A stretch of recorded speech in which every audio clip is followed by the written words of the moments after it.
ആ ബോധം 24 hours, അതാണ് അവബോധം, അതാണ് ആത്മജ്ഞാനം.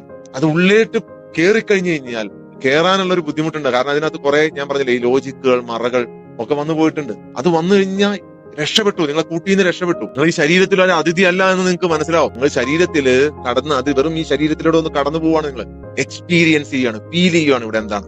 നിങ്ങൾ പറയുന്ന നിങ്ങളുടെ ഹിസ്റ്ററി, ഞാൻ ജനിച്ചു, അങ്ങനെ ഉണ്ടായി, ആ ബുദ്ധിമുട്ടുണ്ടായി, ഈ ബുദ്ധിമുട്ടുണ്ടായി, ആ കഷ്ടപ്പാടുണ്ടായി, ഭയങ്കര കഷ്ടപ്പാടായിരുന്നു, ഭയങ്കര ദുരിതമായിരുന്നു, ഇതൊന്നും അല്ല. നിങ്ങൾ അതെല്ലാം വിടണം, അതെല്ലാം സറണ്ടർ ചെയ്യണം. അതെല്ലാം ചെയ്ത തെറ്റുകൾ വരെ ഒന്നുമല്ല, ഓർക്കാൻ പറ്റാത്ത ഒരു തെറ്റ് നിങ്ങൾ ചെയ്തിട്ട്, നിങ്ങൾ ഉദ്ദേശിക്കുന്ന എത്ര വലുതും ആയിക്കോട്ടെ, നിങ്ങൾ അതൊന്ന് സറണ്ടർ ചെയ്താൽ മാത്രം മതി. Complete surrender. പിന്നെ നിങ്ങൾക്ക് ഇതൊന്നുമില്ല.